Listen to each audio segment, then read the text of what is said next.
I'm currently standing in my basement. My goal for this space right here is to build the ultimate man cave type space. In this video, our goal is to frame all of the walls needed to accomplish this renovation and transform this space completely. So let's dive right in.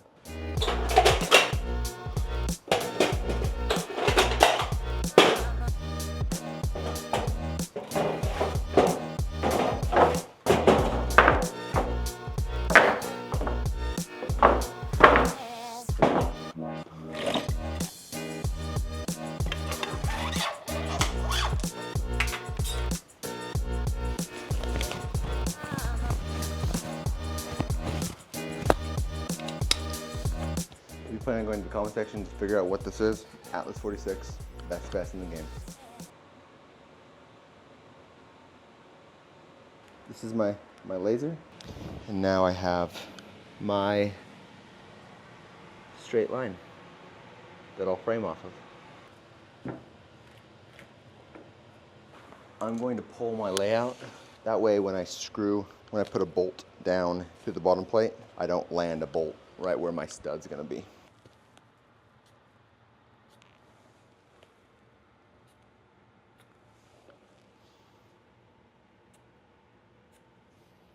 There's a lot of different ways to fasten down a bottom plate. You can do concrete anchors, like what I'm doing. Different styles of concrete anchors, or a ram set. But I'm gonna use this method. I just like it a little better. They all work just fine. Put on the washer and the nut. Screwed on just right about there. Hammer it in.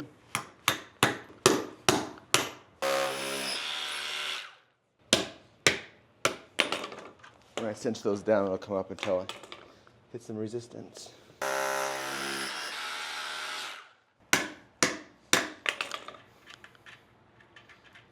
You have to make sure when you fasten these bottom plates that usually they ask for every 4 foot on center, but you have to make sure you're within a foot of every plate break. So even though I'm right here, I need to make sure I'm within, 6 to 12 inches at the plate break.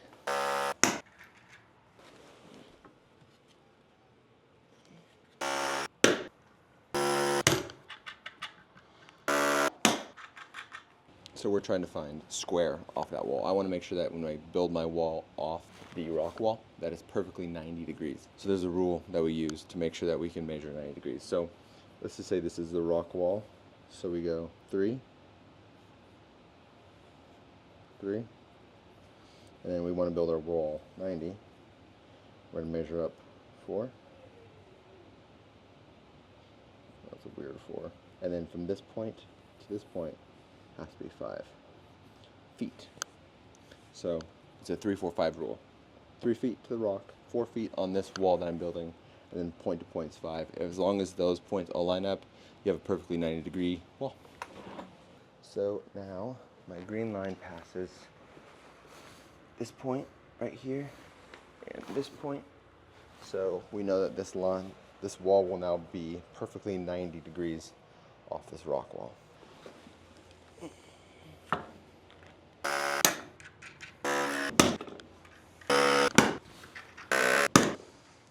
So this is going to be that hallway here. I'm going to tear up all of this is going to come up eventually, but for now, I'm just going to tear up this row here and this row here, so we can lay our bottom plates.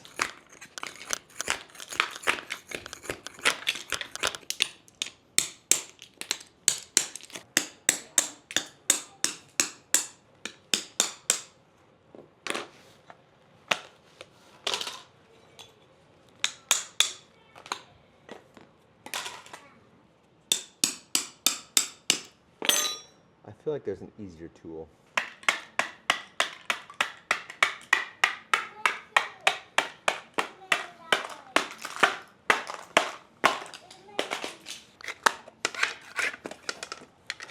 Oh, that was nice.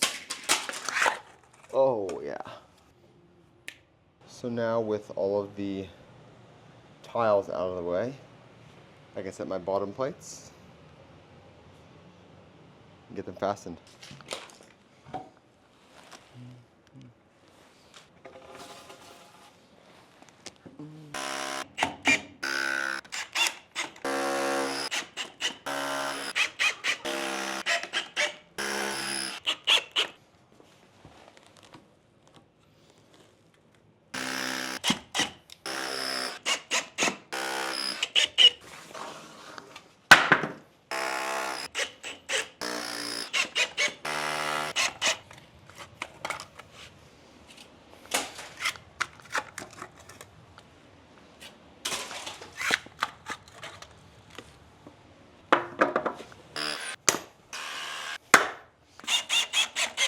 now we have the hallway, and then we'll have a door going into the mechanical room here. This will be a door going into the storage room. I'm gonna clean up this mess and put in one more bottom plate here.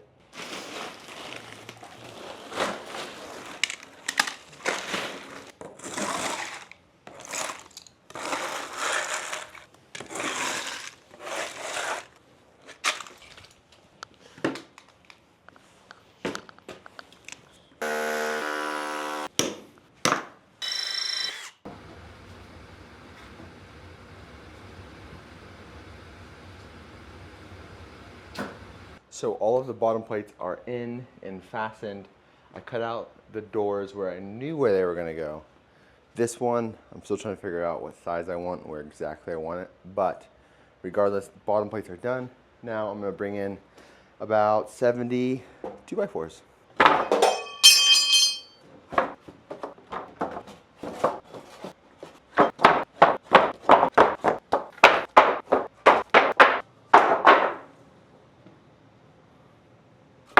All right, so we have our 70 2x4s down here. So now we're gonna start setting up some walls on our bottom plate.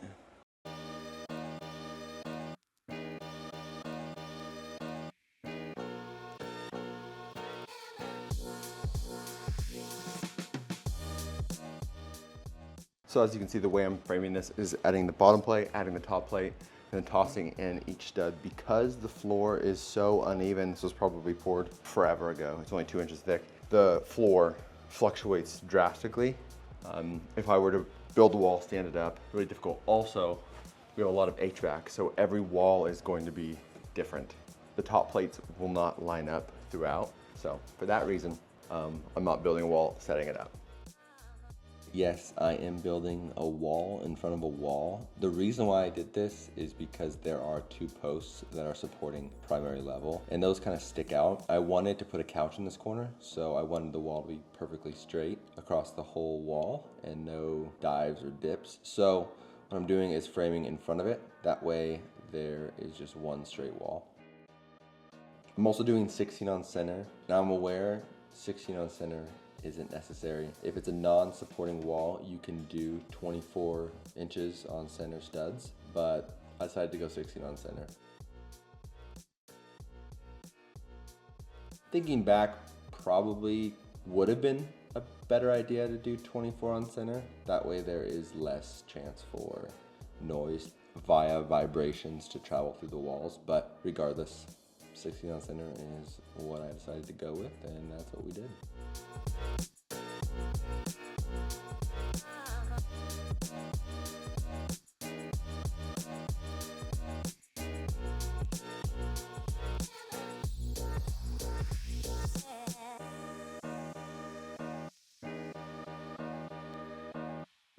Can you get me a lemon, Rennie?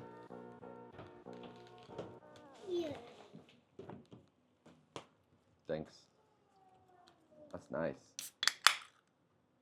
Thank you. Appreciate it. Bye. Daddy, tell me if you need the daddy with it. I'll give it to mommy and then mommy with it. Okay, thank you. Love you. So there's a level of difficulty to setting these studs.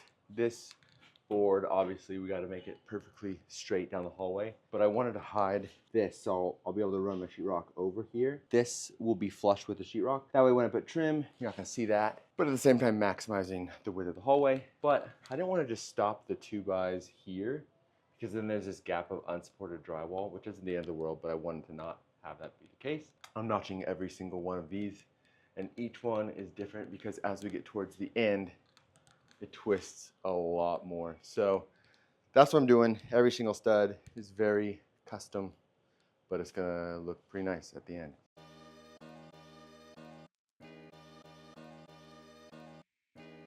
A lot of my career has been retrofitting older homes through renovations and remodels. I don't always love this work because it's very slow. Everything is very unique. Not one board is the same as the other. And so it just takes a lot longer. The job is a little bit more tedious. But ultimately, at the end of the day, as long as you do it the right way, you have a really good product. And this hallway is going to look really nice and sharp as soon as we're done framing this up. I'm sure you can also see these main supporting posts aren't perfectly level.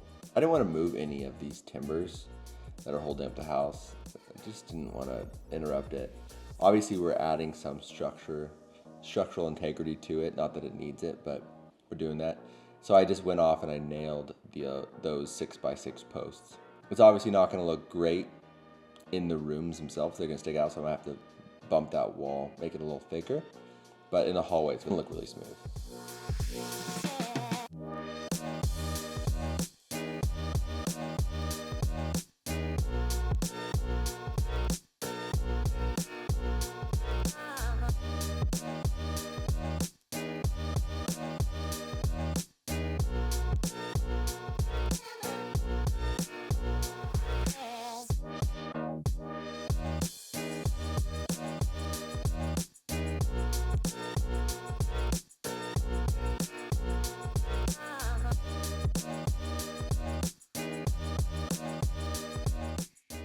When I envisioned this space, one of the key features was leaving this wall exposed.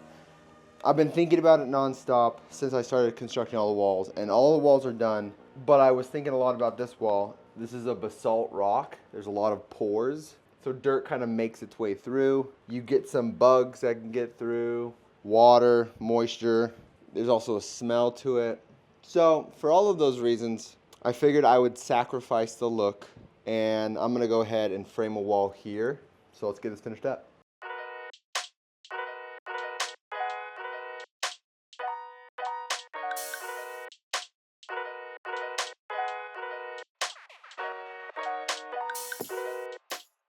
This is when I found out just how wavy all of these floor joists were.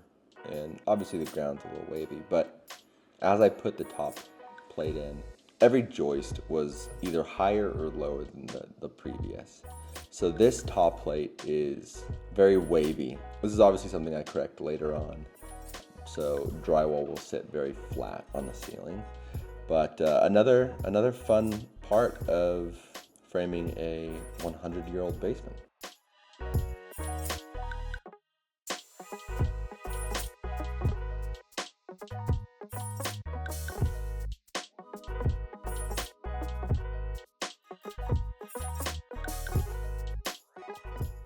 Now, as you can kind of see, these studs are spaced about an inch or so off the rock wall. Some places are a little closer, some places are further away. You don't want to make direct contact, especially since it's a Douglas fir and not a pressure treated lumber like you see at the bottom. But yeah, I tried to keep those 2x4s off the wall and create a space. I think I may have had a couple 2x4s hit a rock or so in a couple areas, but for the most part it is held off the wall.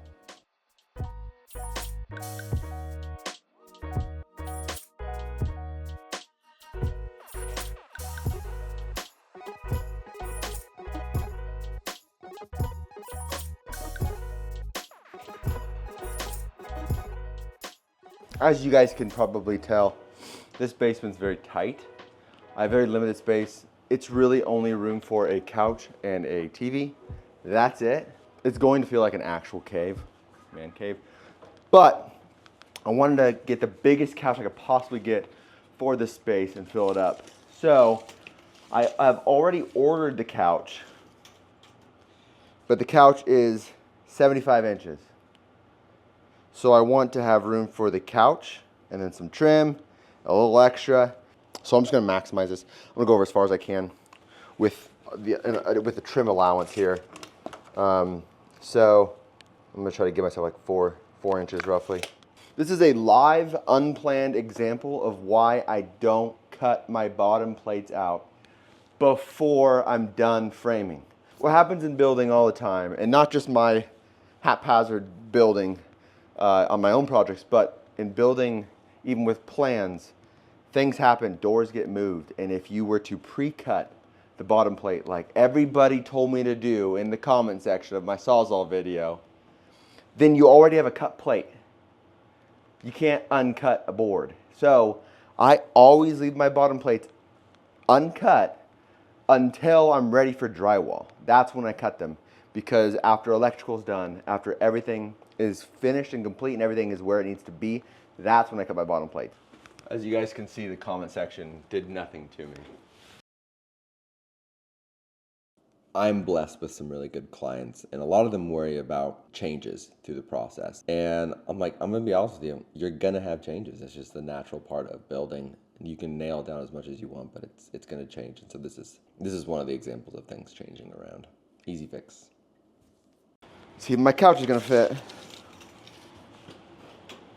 75 is right here, so the couch is gonna come out to right here. I still have room for some trim. We're good to go. All of the walls are done. We're gonna get started on soffitting around all of the HVAC. I'm gonna try to beat you guys to the comment section. Obviously, the ceiling height is not ideal. After I box in the HVAC, I'll have about 6 feet of clearance. Not ideal. However, it's the space we have to work with. I think it'll kind of make it feel cozy. Obviously gonna be a better space than what we currently have. A usable space, some might say. I'm looking for the lowest point, which is right there. And that's at 1.5 inches. Everything else kind of floats around 2 inches. My main goal is to make sure that the lowest point of the HVAC system is no greater than 1.5 inches. Reason why is my goal is to insulate this room as best I can. So I'm gonna do rock wool insulation in all of the walls, the ceiling, and then I'm gonna do a 2-inch comfort board throughout the lid here. So this is my goal, to cover up the HVAC. I'm gonna run these boards like this. It'll be further back, so run it like this. And then once these are all tacked up and this board comes down right to where it needs to go, once all those are in and it's straight, I'm gonna put a board like this, tack that on. Now I have a location for all of my drywall to go, and it'll also be this spot here. And when I run a board underneath at my 1.5 inches, I can just tack it in right here. I think that might be the strongest solution. We'll see if it works out.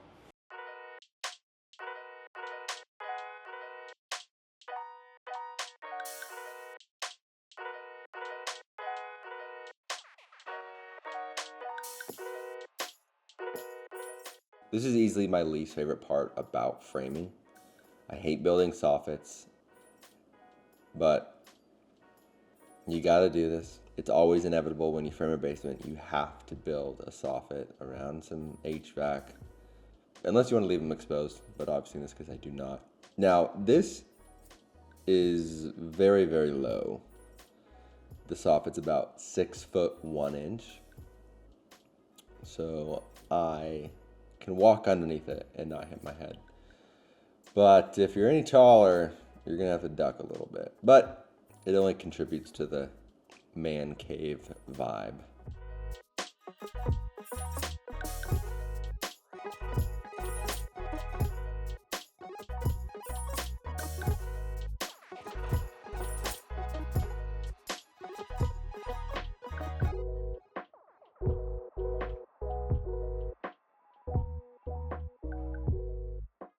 All of these 2x4s were placed 24 inches on center. The 2x4s laying flat on the soffit are no longer than 4 to 5 feet, so we won't have any sagging, and we'll have a really nice flat soffit.